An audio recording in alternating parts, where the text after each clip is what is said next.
Hello friends. आज की video में हम डिस्कस करने वाले हैं लीड कोड बाईवीकली कॉन्टेस्ट 67 का problem detonate the maximum bombs. Problem में क्या है, we are given the list of bombs और हर बम का क्या है, अपना अपना एक रेंज है और वो रेंज या फिर वो एरिया किस फॉर्म में है, एक सर्कल के फॉर्म में है। ठीक है, और जितने भी बम है, ith बम का क्या है, कोऑर्डिनेट्स आपको गिवन है x i y i, that are the centre of circle. Centre of circle के कोऑर्डिनेट्स है एंड आर आई क्या है, radius of that ith bomb. ठीक है, और मीन्स जो भी ये आइथ बॉम्ब का जो एरिया होगा, उस एरिया में आने वाले जो भी उस एरिया में आने वाले सारे पार्ट्स क्या होगा, आइथ बॉम्ब का अफेक्ट होगा। ठीक है, अब आप क्या कर सकते हो, we can choose to detonate a single bomb. आपको क्या करना है, किसी एक बम को आपको फोड़ देना है।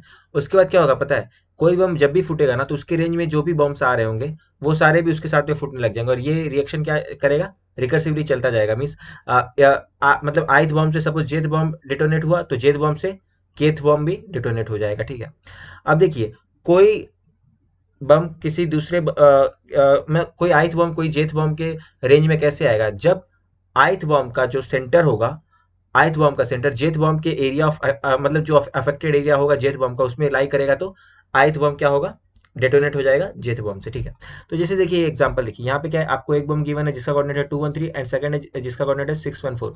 तो 21 क्या है सेंटर एंड 3 क्या है रेडियस। सेकंड वाले बम का क्या है, 61 क्या है सेंटर एंड 4 क्या है रेडियस।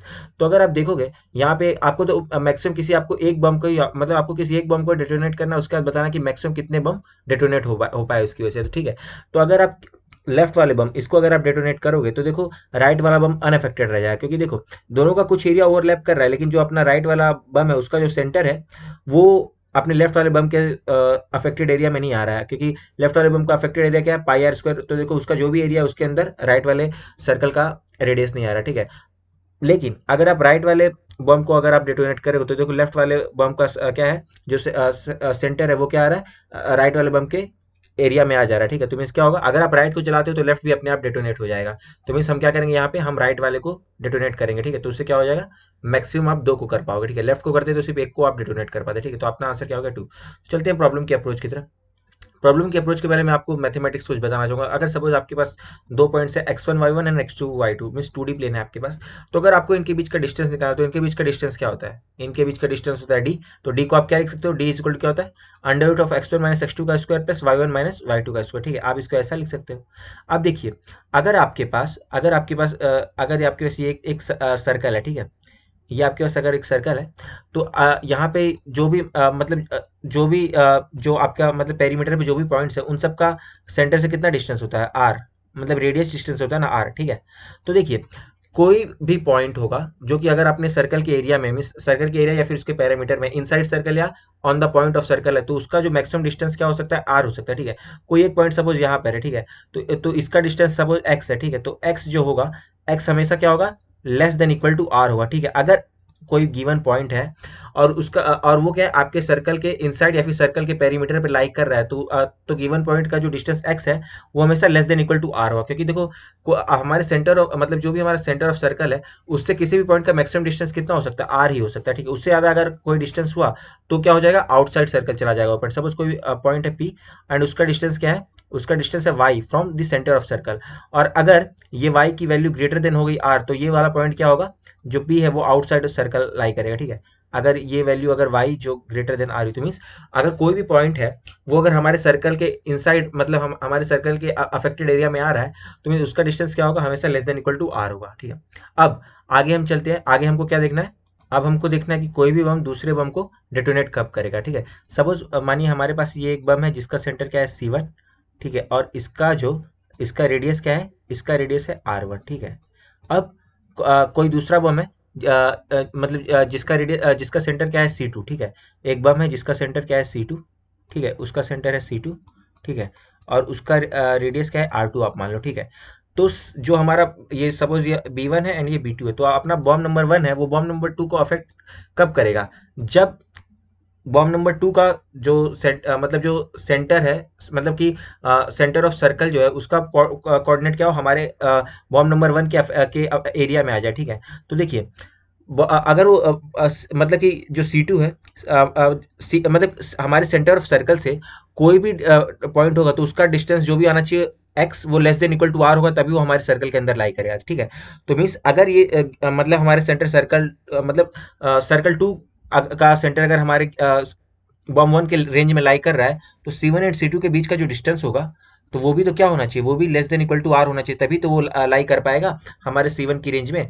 तो मीन्स क्या पता चला, जो इनके बीच का जो डिस्टेंस है C1 एंड C2 के बीच का डिस्टेंस, तो वो क्या होना चाहिए, लेस देन इक्वल टू क्या होना चाहिए, आर, तभी वो क्या होगा, हमारे C1 की रेंज में एग्जिस्ट कर पाएगा। अगर वो आर से बड़ा हो गया तो वो आउटसाइड सर्कल चला जाएगा, ठीक है। तो मीन्स अब C1 का कोऑर्डिनेट आपको गिवन है, ठीक है। मीन्स आपको दोनों सर्कल के कोऑर्डिनेट क्या गिवन है, x1 y1 r1, ये क्या है, b1 की कोऑर्डिनेट है, एंड आपका क्या है, x2 y2 एंड r2, ये क्या है आपका b2 का कोऑर्डिनेट है, ठीक है। तो मीन्स इन दोनों के बीच का डिस्टेंस, मीन्स दोनों के मतलब ये क्या है, ये C1 का कोऑर्डिनेट है और ये C2 का कोऑर्डिनेट है, ठीक है। तो अगर आपको C1 एंड C2 के बीच का डिस्टेंस निकालना है, ठीक है, distance of C1 and C2, अगर आपको ये निकालना है तो वो क्या हो जाएगा, ऊपर वाले फॉर्मूले से कि भाई ये आपका क्या हो जाएगा, under root of x1 minus x2 का square and y1 minus y2 का स्क्वायर, ठीक है, यही हो जाएगा ये चीज, ठीक है। तो बस हम यही इसी चीज को हम यहाँ पे अपना लिख देते, कॉपी कर देते, ठीक है। तो ये हमारा डिस्टेंस हो जाएगा, ठीक है। तो अब यही करना है आपको। मीन्स आपको एक चीज और पता है कि भाई अगर सपोज B1 ने B2 को डेटोनेट कर दिया, ठीक है, और B2 ने क्या किया, B3 को डेटोनेट कर दिया, ठीक है, तो क्या हो जाएगा, आपने B1 को आपने डेटोनेट किया और टोटल कितने 3 बम्स हो गए, ठीक है। तो मीन्स आपको क्या करना है, मीन्स आपको कुछ दिख रहा है यहाँ से, B1 से B2, B2 से B3, मीन्स आप एक कनेक्टेड पार्ट से दूसरे कनेक्टेड पार्ट पे जाते चले जा रहे हैं। तो यहाँ पे हमको क्या दिख रहा है पता है, यहाँ पे आपको अब तक अंदाजा होगा कि भाई यहाँ पे आपको एक ग्राफ दिख रहा है, दिखने लग गया होगा करके, देखिए B1 एंड B2 के बीच में अगर एज है, मीन्स एज है B1 से B2 की तरफ, तो मीन्स B1 क्या कर रहा है, B2 को अफेक्ट कर पा रहा है, B2 से B3 की तरफ एज है, तो क्या हुआ, मतलब B2 B3 को अफेक्ट कर पा रहा है। अब इसका मतलब ये नहीं कि भाई B1 ने B2 को किया तो B2 भी B1 को कर ही पाएगा, ये जरूर नहीं, क्योंकि आप अपने इस एग्जांपल से देख सकते हो कि भाई राइट वाला लेफ्ट को कर रहा है, लेकिन लेफ्ट वाला राइट को नहीं कर पा रहा है, ठीक है। मीन्स इसको अगर यहाँ पे अगर हम कहना चाहें तो इसको कैसे कर सकते हैं, ये देखिए, यहाँ पे हम देख सकते हैं कि देखिए यहाँ पे देखो, सपोज ये वाला, अगर ये लेफ्ट वाला बॉम्ब अगर B1 है एंड राइट वाला बॉम्ब क्या है, B2, तो देखो B2 क्या कर रहा है, B2 B1 को अफेक्ट कर रहा है, ठीक है, B2 B1 को अफेक्ट कर दे रहा है, लेकिन B1 B2 को अफेक्ट नहीं कर पा रहा है, ठीक है, B1 B2 को अफेक्ट नहीं कर पा रहा है, ठीक है। तो मीन्स डायरेक्टेड है, तो मीन्स हमको क्या दिख रहा है, देखो एज बनती जा रही है ना, तो इस हमको यही करना है। जैसे देखो यहाँ पे हमारे पास एक एग्जांपल है, यहाँ पे देखिए ये 0 वाला बम, ये 1 वाला बम, मतलब टोटल आपके पास कितने 5 बम्स है, ठीक है। ये सबके कोऑर्डिनेट्स है, मीन्स कोऑर्डिनेट्स किस फॉर्म में, x y and r, means x and y क्या है, कोऑर्डिनेट से centre of circle, and r क्या है, रेडियस। अगर आप देखने का प्रयास करो तो यहाँ पे जो हमारे पास टोटल नंबर ऑफ बम्स कितने हैं, 100 बम्स है। तो आप क्या कर सकते हो, आराम से आप एम स्क्वायर लूप चला सकते हो और चेक कर लो कि कौन से पॉइंट से कौन सा पॉइंट अफेक्ट हो सकता है। जैसे कि हम यहाँ पे क्या करेंगे, जीरो के लिए चेक करें कि क्या जीरो से कौन कौन से बॉम्ब्स अफेक्ट हो सकते हैं, 1 2 3 4 कौन कौन से हो सकते हैं, जीरो जिनको जिनको अफेक्ट कर पाएगा हम उनको उनके बीच में एज लगा दें। तो अगर आप देखने का प्रयास करोगे, पूरा मैथमेटिक्स लगाइएगा, मीन्स जीरो एंड 1 दोनों के सेंटर ऑफ सर्कल, मतलब जो भी उनके सेंटर कोऑर्डिनेट्स है आप उनके बीच में डिस्टेंस निकालोगे, ठीक है। अगर उनके बीच का जो डिस्टेंस है डी ऑफ C1 C2, अगर वो less than equal to R आया, means less than equal to R आया, तो मीन्स क्या हो जाएगा, तो C1 से C2 के बीच में एज हो जाएगी, ठीक है। तो मीन्स आप क्या करो, 0 एंड 1 के बीच का डिस्टेंस निकालो, 0 एंड 2, 0 एंड 3, 0 एंड 4, उसके बाद 1 0 1 2 1 3 1 4 सबके बीच का आप डिस्टेंस निकालो।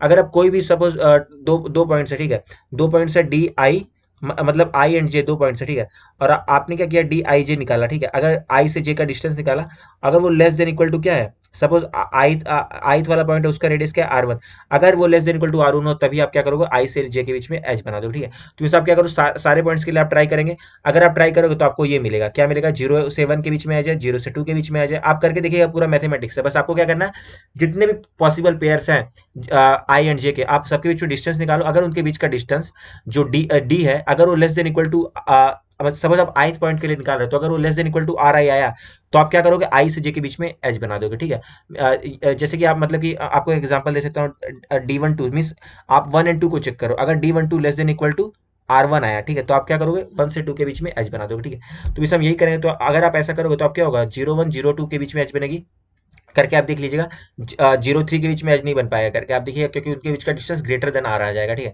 उसका 2 1 2 3 3 1 3 2 3 4 4 2 एंड 4 3, तो देखो आपको, आप ऐसा करोगे तो आपके पास कुछ ऐसा ग्राफ बन जाएगा, ठीक है। अब ये ग्राफ बन गया, अब उसके बाद आप क्या करो, जित आपके पास टोटल बम्स कितने हो सकते हैं, आपके पास टोटल बम हो सकते हैं 100, तो आप क्या करो, आप सारे बमों को लो और एक एक बार सबको फोड़ने का प्रयास करो, देखो कि मैक्सिमम कितने को आप फोड़ पा रहे हो करके, ठीक है। तो ये सब आसानी से अगर आप DFS लगा दो तो आपका काम हो जाएगा। जैसे कि देखिए, पहले हम पॉइंट जीरो मतलब कि जो हमारा जीरो बम है हम वहां से मतलब कि जलाने का प्रयास करें। तो अगर आप जीरो को जलाओगे तो मीन जीरो से पहले इफेक्ट कौन हो जाएगा, टू इफेक्ट हो जाएगा। टू से कौन इफेक्ट हो जाएगा, वन इफेक्ट हो जाएगा। वन फिर और देखो टू से थ्री भी इफेक्ट हो जाएगा, ठीक है। टू से थ्री भी इफेक्ट हो गया, ठीक है। और आप थ्री से देखोगे तो थ्री से देखो, थ्री से फोर भी इफेक्ट हो गया। देखिए आपने जीरो को जलाने का प्रयास किया तो देखो one two three four three four सब के सब जल गए, ठीक है। तो मीन्स अगर आपने जीरो को लगाया तो देखो पांच के पांचों बॉम्ब, मतलब जब आपने जीरो से जीरो को जलाया तो आपने टोटल पांचों के पांचों बम को आपने फोड़ दिया, ठीक है। तो मीन्स जीरो से जलाने से आपको क्या मिल गया आंसर, फाइव, ठीक है। अब आप कोई और कुछ ट्राई कर लो। सपोज हम क्या करते हैं, वन को आपने सपोज वन को जलाया, ठीक है। तो वन को जलाओगे आप तो देखो वन की रेंज में कौन आ रहा है, तो देखो वन का किसी के साथ एज ही नहीं है। तो मीन्स अगर आप वन को जलाओगे ना तो आप सिर्फ एक ही बम को जला पाओगे। वन को जलाया तो सिर्फ वन ही जल पाएगा, बाकी कोई नहीं जल पाएगा, ठीक है। फिर आप टू को जलाने का प्रयास करो।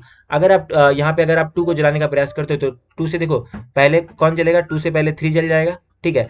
थ्री से कौन जल जाएगा, फोर जल जाएगा, एंड टू से वन भी जल जाएगा, ठीक है। तो मीन्स अगर आप टू से जलाने का स्टार्ट करोगे तो आपको कितने टोटल फोर बम्स को आप जला पाओगे, ठीक है। तो आप अगर सभी से आप ट्राई करोगे तो आपको मैक्सिमम क्या मिलेगा, फाइव। मीन्स आपने जीरो को जलाया तो आपको क्या सबसे ज्यादा बॉम्ब को आप डिटोनेट कर पाए। आपको तो यही तो बताना था, आपको क्या बताना था कि return the maximum number of bombs that can be detonated. अगर आप किसी एक बॉम्ब को जला रहे हो तो बस यही हमारी अप्रोच हो गई। क्या करो आप पहले आप ग्राफ बना दो, ऐसा मतलब आपने ग्राफ बना, उसका हर पॉइंट से जलाना स्टार्ट करो, देखो कि आप मैक्सिमम कितने बॉम्ब्स को आप डिटोनेट कर पा रहे हो। जो मैक्सिमम होगा वही आपका आंसर होगा। तो चलते हैं इसके कोड की तरफ, तो अपने को बेटर अंडरस्टैंडिंग मिलेगी। ये देखिए ये रहा हमारा कोड। सबसे पहले हमने क्या किया, n equal bomb dot size, उसके बाद हमने क्या किया, ग्राफ फॉर्म किया। मतलब ग्राफ का ये स्ट्रक्चर है, आई बराबर जीरो से लेके आई लेस देन एन तक हर पॉइंट को हम एक एक बार कंसीडर करेंगे।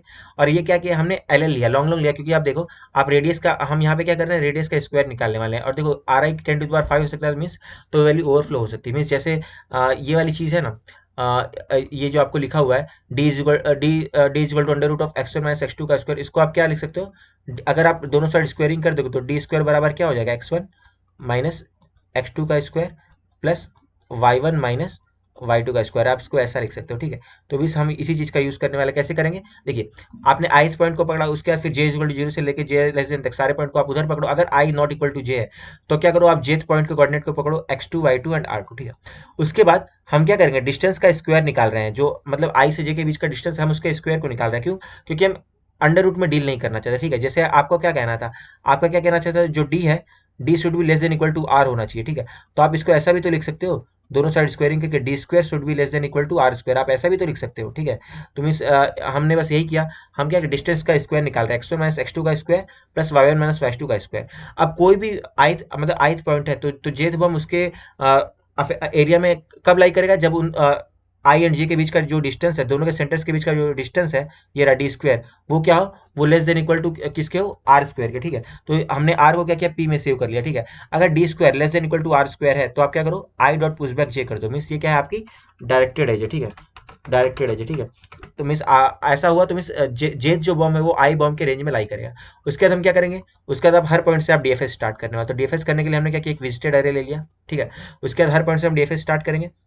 पहले आपने जीरो से स्टार्ट किया, फिर आप वन से करोगे, फिर आप टू से करोगे, जैसे कि हम यहाँ पे कर रहे थे। पहले हमने जीरो से किया, फिर हमने वन से किया, फिर टू से किया, फिर थ्री फोर सबसे करेंगे, देखेंगे सबसे मैक्सिमम क्या कहाँ मिल रहा है, ठीक है।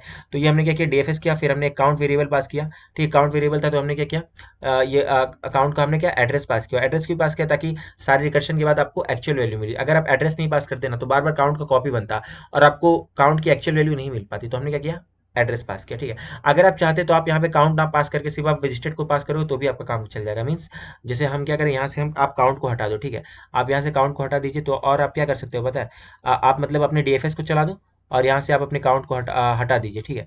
काउंट को हटाने के बाद आप यहाँ पे ये लगा सकते हो, जैसे कि हाँ यहाँ पे आप क्या करो, अपनी विजिटेड अरे को ट्रेवर्स करके इंट काउंट बराबर जीरो, आप यहाँ से ऐसे लिखते हो, फॉर इंट आई इंट जे बराबर जीरो से लेके जे लेस देन एन तक जे प्लस प्लस, जो भी जो मतलब कि जो भी नोट्स आपके डीएफएस में विजिट हो जाएंगे, उस अगर विजिटेड ऑफ जे बराबर बराबर वन है तो उसके लिए आप क्या कर सकते हो, उसके लिए आप काउंट प्लस प्लस कर सकते हो। आप मतलब ऐसा भी कर सकते हो अगर आपको काउंट वेरिएबल पास नहीं करना है तो ये देखिए ये आप मतलब हमारा क्या था, डीएफएस फंक्शन था, उसमें हमने क्या किया, विजिटेड अरे एंड अपने ग्राफ को पास किया, ठीक है। उसके बाद जैसे आपने सोर्स वर्टेक्स को पास किया, उससे जो भी नोट्स कनेक्टेड होंगे आप उन सबको ट्रेवर्स करो, ठीक है। अगर विजिटेड ऑफ एक्स बराबर जीरो तो आप फिर से अपना डीएफएस लगा दो, ये स्टैंडर्ड डीएफएस का कोड है, आई होप आप सबको पता होगा। अगर नहीं पता होगा तो मैं डिस्क्रिप्शन बॉक्स में उसका लिंक दे दूंगा। हर पॉइंट से हमने डीएफएस किया, जितने भी नोट्स को आप विजिट कर पा रहे हो उस सबको हमने काउंट में डाल दिया, और हर बार क्या करेंगे, अपने आप आंसर में मैक्सिमम ऑफ काउंट स्टोर करते चले जाओगे, और अगले पॉइंट के मतलब कि सपोज ith पॉइंट का काम हो गया तो नेक्स्ट पॉइंट के लिए डीएफएस स्टार्ट करने के पहले हम वापस क्या करेंगे, सारे वेस्टेड को हम जीरो कर देंगे, ठीक है।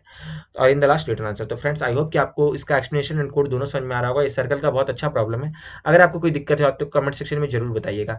टाइम कॉम्प्लेक्सिटी की बात करूँ तो टाइम कॉम्प्लेक्सिटी क्या हो गया, ओ ऑफ एन स्क्वायर, क्योंकि आप देखो ये एन स्क्वायर की लूप चला रहे हो, यहाँ भी आप एन स्क्वायर की लूप चला रहे हो। डीएफएस का टाइम कितना लगता है, ओ ऑफ एन, ठीक है। स्पेस कितना हो जाएगा, ओ ऑफ एन स्क्वायर, क्योंकि आप ग्राफ बना रहे हो तो इसके लिए ओ ऑफ एन स्क्वायर लगता है। आपको कोई दिक्कत आ रही है तो कमेंट सेक्शन में जरूर बताएगा, मैं जरूर उसका रिप्लाई करूंगा। Thank you friends for watching this video. जल्द मिलेंगे नेक्स्ट वीडियो में। Till then take care, bye bye and happy coding. Thank you friends.